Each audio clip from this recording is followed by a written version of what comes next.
This video is going to be a bit different than my normal stuff. No science, no research, just going to share a thought from a couple things I've seen recently. This isn't really coming from any one thing. It's actually a couple things that just sort of happen to coincide in time. The one with the largest reach on YouTube would be a certain Gabby with roughly 5 million YouTube subscribers. And to be clear, in talking about her as an example here, I am absolutely not encouraging anyone to go harass her or add comments to her videos or just add on to what she's experiencing right now. There's also stuff coming up in my series on the books of Jordan Peterson or Abigail Shrier, where they include discussion of progressives accumulating badges of victimhood, plus some general introspecting from other people's videos and just stuff happening in real life. And don't worry, this isn't coming out of anything from my comment section, my Discord server, my mutuals. Y'all are fine. My intent in sharing my perspective on this is the hope that if you notice yourself engaging in these types of behaviors, it can give you an opportunity for growth. I am absolutely not trying to invalidate anybody's experience or discourage people from sharing things that they've been through. The empathy and support I've seen for people who've shared some truly horrific experiences is something that we should fight to preserve as a community. And the thing that I'm talking my way towards could, if taken too far, impede that. So the thing I've noticed in some people, again, some, not all, is not taking accountability for negative behaviors, instead hiding behind diagnoses or trauma that they've experienced. In the case of Gabby, in her recent multi-part series detailing some bad periods of time in her life or experiences with other people, it seems like she's dodging accountability on how she acted because of her ADHD. Nothing was her fault. It was the ADHD or eating problems or other things that were to blame. And that's at the heart of what I'm talking about in this video. I myself have a couple things that can make functioning difficult. If you're new, hi. I've got bipolar and some other stuff, but we'll work with the bipolar as it can be the most obnoxious. As an example, there are days when I'm just incredibly irritable. The littlest inconvenience can just spiral out into something disproportionately bad. I am aware of this aspect of how my bipolar works. This doesn't then give me license to just be shitty to other people. That being said, I'm not perfect. I can end up yelling at my husband over some realistically inconsequential thing. On a certain level, this isn't entirely my fault.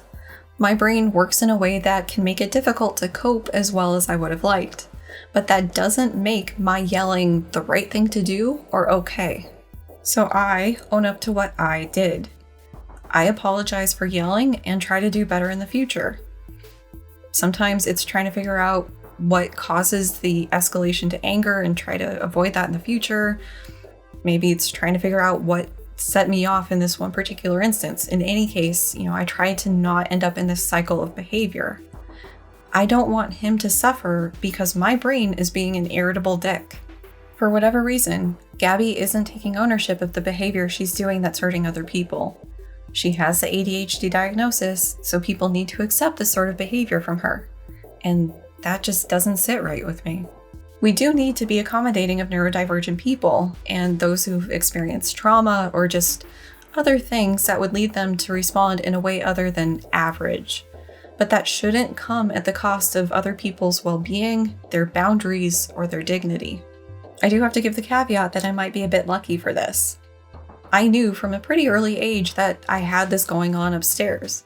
That might have made it easier for me to rein in and keep track of what exactly was going on with my different disorders.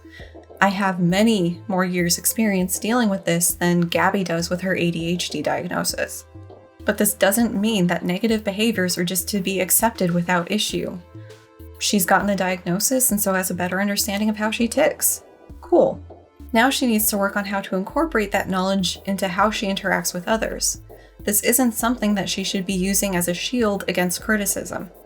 As I mentioned earlier with Peterson and Shrier, some, seemingly more common among those with a conservative slant, sometimes portray progressives as having a victimhood mentality. that we dodge accountability and growth by slipping into a mindset that things aren't our fault because of society or our brains or our past experiences or whatever. Maybe the sliver of truth that people like Schreier are keying in on here are the general discussions that happen.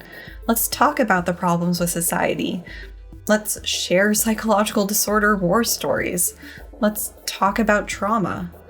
But having these sorts of talks is not the same thing as hiding behind those problems. It should also be said that I do not believe that people are choosing to have or faking these different problems or experiences, as it seems like some of these authors are. Now, to add in something that always bears repeating: boundaries. It is so important for you to know what you're okay with, what you're not okay with, and getting to a place where you're comfortable communicating that to others. These can be about behaviors towards you that are or aren't okay, things you're comfortable sharing, topics you want to talk about, and so on. For example, I'm not okay with constructive feedback being met with hostility towards me.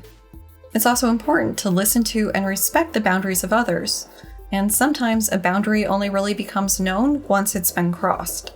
If this was your boundary, you have to figure out what happens next. For some things, it may be worthwhile explaining to the other person that you have a boundary there and give them the chance to apologize and honor it in the future.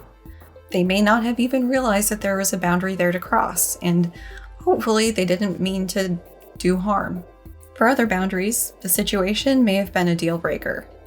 Always remember that you do not owe the other person your well-being. If the situation isn't dangerous and you had a pretty strong reaction to the boundary being crossed, it may be worthwhile to sit and reflect on what your initial reaction to that is. It's possible you could have misinterpreted what they said or did, and giving things a little time to cool off can make that more clear and avoid an escalation into something more heated. And also then the conversation can be like, hey, you said or did this thing, can you clarify that for me or explain it? And, communicate instead of just fight. If you overstep somebody else's boundaries, the same rules apply. Own your actions, apologize for what you did, and listen. They may be able to tell you what the problem was, which gives you a good starting point for learning from this experience and growing as a person. But it's up to them how they want to handle it. Respect their decision. And sometimes people's boundaries will conflict, and that just means that those two people are probably not best to interact with each other, and that's fine. To wrap this up, everybody has their own story for who they are and how they got here. I've only experienced the negative stuff I've talked about in this video a handful of times. The vast majority of people aren't doing this, but we can still take this as an opportunity for learning and growth. It's important to listen to and respect other people. It's important to listen to and respect yourself. And the balance between these two things is where boundaries come into play. Everybody's struggle busing in their own ways. Sometimes a little extra love and compassion's needed, but it shouldn't come at the expense of someone else. Riding the struggle bus doesn't mean you get to run people over.